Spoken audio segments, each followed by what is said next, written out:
Le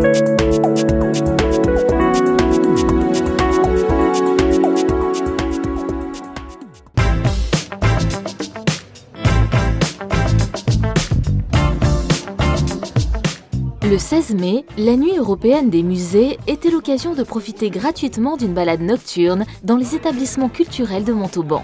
C'est pas tout à fait la nuit encore, mais c'est vraiment une visite merveilleuse. C'est quelque chose qu'on peut jamais faire habituellement.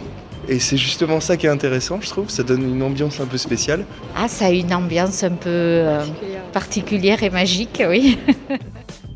Comme le musée de la Résistance et du combattant et le musée Victor Brun, le musée Ingres a ouvert ses portes au public qui a eu le plaisir de découvrir toute sa richesse artistique et culturelle. Là, les portes sont ouvertes, elles sont bienveillantes, elles sont accueillantes et tout le monde peut accéder à ce lieu et cela donne envie par la suite à notre public montalbanais, tarn-et-garonais et bien au-delà de venir revoir cette institution, ces musées que nous avons à Montauban et qui recèlent de très belles expositions. C'est une excellente initiative, l'opportunité de visiter des lieux gratuitement, ce qu'on n'a pas forcément l'occasion de faire le restant de l'année, surtout quand on est en famille, parce que ça représente un budget.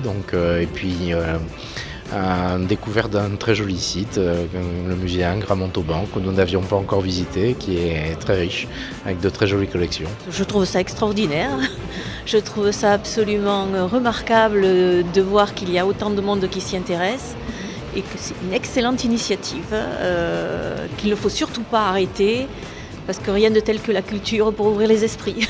C'est une manifestation très agréable qui permet de découvrir de manière un peu originale le musée et les lieux qu'on n'a pas toujours l'occasion de voir dans ces conditions-là. C'était très bien, on a appris plein de choses très intéressantes et c'est une véritable occasion de s'instruire sur l'endroit où on habite. Dans la cour du musée, l'artiste marseillais David Skunk-Dog a proposé aux enfants de participer à la création d'une œuvre collective. T'es parti pour peindre seul et puis quand j'ai vu tous ces gamins, tu peux pas les laisser sur le côté. Tu peux pas les laisser sur le côté à te regarder faire, il faut qu'ils participent. Je pense que les gamins, ils ont une vraie liberté que nous on perd en grandissant. Et de les voir faire et de les faire participer, c'est du bonheur et peut-être créer des vocations aussi. L'œuvre est visible dans la cour du musée Ingres jusqu'au 8 juin.